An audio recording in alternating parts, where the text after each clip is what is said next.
The Federal Bureau of Investigation will probe the death of a black man who died shortly after being apprehended by police in Minneapolis, Minnesota, after disturbing video emerged on social media showing a police officer with his knee on the man's neck as the man repeatedly yells out, "I can't breathe. I can't breathe, please, the knee in my neck," the man, identified as George Floyd, said in a video showing a police officer pinning him to the ground. "I can't move. My neck. I'm through, I'm through." The Minneapolis Police Department announced Tuesday morning that the FBI will be a part of the investigation into the death. Minneapolis Police Chief Medaria Arradondo said Tuesday morning that the officers involved in the incident have been placed on paid leave and he pledged the department's full cooperation with any investigations. Later Tuesday, the mayor of Minneapolis tweeted that all 4 responding officers involved in the incident have been terminated. Being black in America should not be a death sentence, Minneapolis Mayor Jacob Frey said at a news conference Tuesday morning. "For 5 minutes, we watched a white officer press his knee into a black man's neck. 5 minutes. When you hear someone calling for help, you're supposed to help. This officer failed in the most basic human sense." Frey called the incident awful and traumatic, saying, "It serves as a reminder of how far we have to go." In a statement on Facebook, Frey added that, "I believe what I saw and what I saw is wrong on every level. To our black community, to the family, I'm so sorry," he wrote.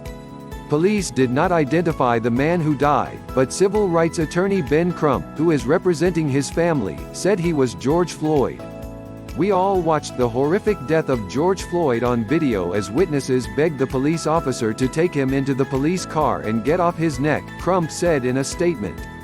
"This abusive, excessive and inhumane use of force cost the life of a man who was being detained by the police for questioning about a nonviolent charge. We will seek justice for the family of George Floyd, as we demand answers from the Minnesota Police Department," he added. How many white-black deaths will it take until the racial profiling and undervaluing of black lives by police finally ends? Giovanni Thunstrom, owner of Conga Latin Bistro in Minneapolis, confirmed to ABC News that Floyd worked at his bistro as a security guard for more than 5 years. "This hurts," Thunstrom said. "I loved him like a brother." He described Floyd as beloved by customers and employees alike, saying he often worked extra hours and never complained. He was not working there at the time of his death due to COVID-19 closures. Thunstrom said he first learned of Floyd's death when another security officer texted him saying he had seen a disturbing video and that it sounded like Floyd. "It broke my heart. He didn't deserve that, and the way he got killed, the officer had no compassion," Thunstrom said.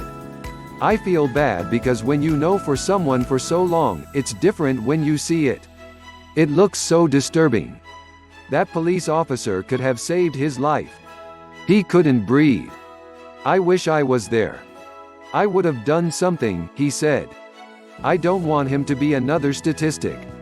Senator Amy Klobuchar, a former prosecutor in Hennepin County where the death took place, called for a thorough outside investigation into the incident in a statement on Twitter. "We heard his repeated calls for help. We heard him say over and over again that he could not breathe. And now we have seen yet another horrifying and gut-wrenching instance of an African American man dying," Klobuchar said. "Every single person in every single community in this country deserves to feel safe." As the mayor of Minneapolis noted, this tragic loss of life calls for immediate action. He added that justice must be served for this man and his family, justice must be served for our community, and justice must be served for our country. The police union representing the officers did not immediately respond to ABC News' request for comment Tuesday. The Minneapolis Police Department said Monday that officers were initially called to the scene on a report of a forgery in progress in a statement on their website. The statement added that officers were advised that the suspect appeared to be under the influence and that he physically resisted officers. He later appeared to be suffering medical distress and officers called an ambulance. He was transported to the Hennepin County Medical Center by ambulance, where he died a short time later. The police department said there were no weapons of any type used by anyone involved in the incident and no officers were injured.